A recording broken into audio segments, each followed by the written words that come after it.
Hello दोस्तों। गोपाल सुबह सुबह न्यूज़पेपर पढ़ रहा था। तभी उसने एक हेडलाइन देखी। बिजनेसमैन हरिवंश राय जी ने 10 करोड़ रुपए एक अनाथ आश्रम को डोनेट किया। हरिवंश राय जी गोपाल के अंकल जी थे। वो जाके अपने अंकल जी से पूछता है, अंकल जी आप इतने पैसे डोनेट क्यों करते रहते हैं, इसके पीछे क्या रीजन है, क्या फिलोसफी है। उसके अंकल जी ने बताया कि मैं पैसे इसलिए डोनेट करता हूँ, ये चीजें सबको करना चाहिए और निस्वार्थ भाव से करना चाहिए, क्योंकि ये जो चीजें हमें मिलती हैं हम केवल काम करते हैं और जो उसका रिजल्ट होता है वो ईश्वर देता है, प्रकृति देता है। इसीलिए हमें कम से कम अपनी कमाई का 10% जरूर डोनेट करना चाहिए। गोपाल, तुमने देखा होगा कि बड़े बड़े बिजनेसमैन अंबानी, अडानी, टाटा, बिरला सभी लोग डोनेट करते हैं। क्यों? क्योंकि जो भी प्रकृति ने आपको दिया है उसके बदले हमें उस समाज में सेवा करनी चाहिए। हमें ये कभी नहीं सोचना चाहिए कि जिसको हम पैसे दे रहे हैं वो इस पैसे का क्या उपयोग करेगा। हो सकता है कि वो मिसयूज भी करे, लेकिन आपको ये चीजें ज्यादा नहीं सोचना है। आप अपने मन से जो भी आपके पास हो रहा है, 10% हो रहा है तो 10% निकाल के दे दीजिए। अगर 5% है तो 5% निकाल के डोनेट कर देना चाहिए। इससे क्या होता है कि जो भी चीजें प्रकृति से हमें मिल रही हैं, प्रकृति से काफी चीजें जो हमें फ्री में मिलती है, हवा, पानी, बहुत सारी चीजें हैं जो प्रकृति हमें प्रोवाइड कर रही है, उसके बदले हम अगर थोड़ा बहुत अपनी मेहनत का लोगों में दान कर देते हैं तो इससे क्या होता है कि प्रकृति हमारे साथ हमेशा तालमेल बना के रखती है और हमें उससे ज्यादा देती है। गोपाल, तुमने सुना होगा कि जो ज्यादा देता है उसको ज्यादा मिलता है, तो यानी हमें भी ऐसा ही करना चाहिए। और हमें क्या है कि अगर शुरुआत में कुछ लोगों के पास होता है कि पैसे नहीं है, उनके पास बड़ा बिजनेस नहीं है, बड़ी नौकरी नहीं है, तो तुम्हारे पास कोई नॉलेज होगी उसको शेयर करना चाहिए, लोगों के साथ लोगों की मदद करना चाहिए। आप मार्केट में जा रहे हैं, कोई परेशान है, आप बाइक से जा रहे हैं तो आप उसको हॉस्पिटल तक पहुंचा दीजिए। ऐसे छोटे छोटे चीजें, सोशल सर्विस हमें इस दुनिया में, इस प्रकृति में हमें करना चाहिए, क्योंकि हम यहाँ से कुछ लेके जाने वाले नहीं हैं। क्योंकि हम खाली हाथ आए थे, खाली हाथ ही चले जाएंगे। तो ये हमारे मन में बिल्कुल भी नहीं होना चाहिए कि हम ज्यादा से ज्यादा इकट्ठा करें। इकट्ठा करो, उसके बाद उसको इन्वेस्ट करो, जो बच रहा है उसको लोगों में बांटो ताकि लोगों का भला हो सके। आपको हमेशा लोगों की भलाई के बारे में सोचना चाहिए। अगर अपना ही पेट भरते रहोगे एक दिन तुम्हारा पेट फट जाएगा। इसीलिए हमें क्या करना चाहिए, हमेशा दूसरों के बारे में, दूसरों की कैसे निस्वार्थ भाव से सेवा कैसे की जाए। देखो, हमेशा बिजनेस माइंडसेट या हमेशा अपने ही सेवा करवाना, ये चीजें हमें ज्यादा ध्यान नहीं देना चाहिए। लोग हमसे कैसे फायदा कमा सकते हैं, हमारे मरने के बाद लोग हमें कैसे याद रखेंगे, हम मरने से पहले क्या क्या चीजें समाज को दे सकते हैं ताकि आने वाली पीढ़ी हमारी एक बेहतर ढंग से जी सके।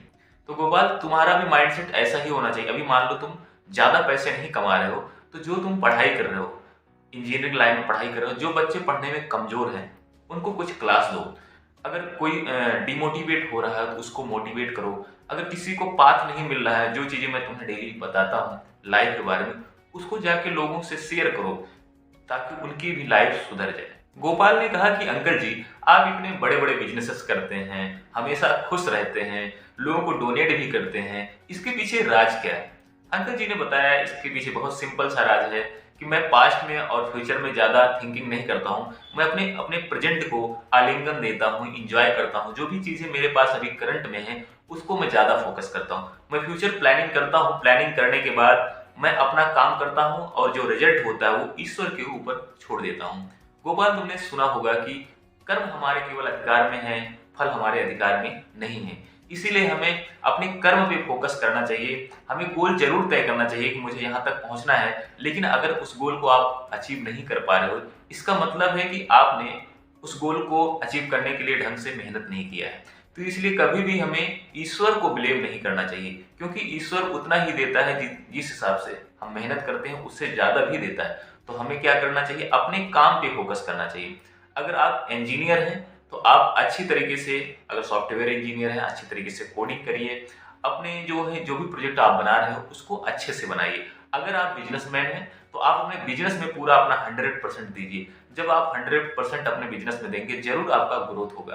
देखो गोपाल, हैप्पीनेस एक जर्नी है, इसका कोई डेस्टिनेशन नहीं है। जीवन भर हमें खुश रहने की कोशिश करना चाहिए, क्योंकि दुख तो हमारी जिंदगी में वैसे ही बहुत है। तो हमें नए नए तरीके खुश रहने के तलाशने चाहिए, लोगों से मिलना चाहिए, नई नई जगह घूमने जाना चाहिए। लेकिन लोग अपनी खुशियों को सेक्रीफाइस करते हैं, वो कहते हैं जब मैं इस गोल को अचीव कर लूंगा तब मैं कहीं घूमने जाऊंगा, किसी की शादी अटेंड करूंगा, दोस्तों से मिलूंगा।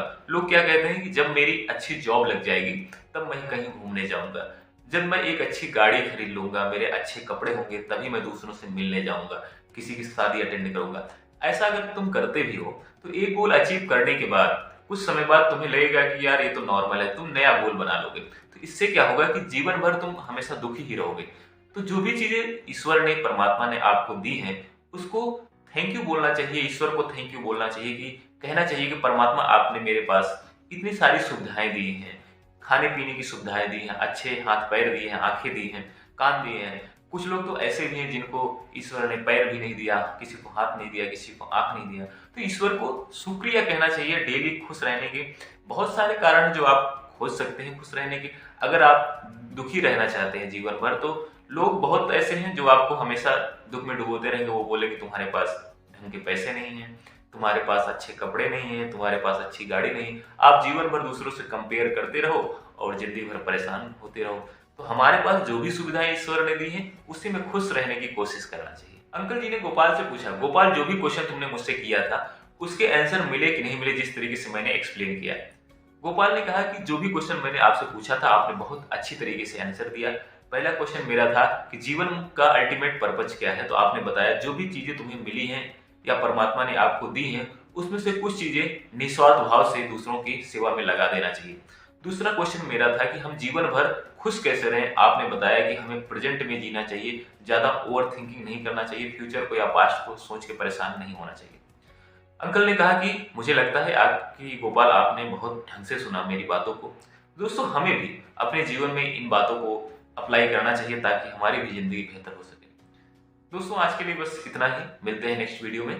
तब तक के लिए चैनल को सब्सक्राइब करें, वीडियो को लाइक करें। हाँ, और अगर आपको और भी लाइफ से रिलेटेड वीडियो देखनी है तो मेरे चैनल पे 300 से ज्यादा वीडियो है लाइफ से रिलेटेड, आप जाके वहां पे देख सकते हैं। जय हिंद, जय भारत।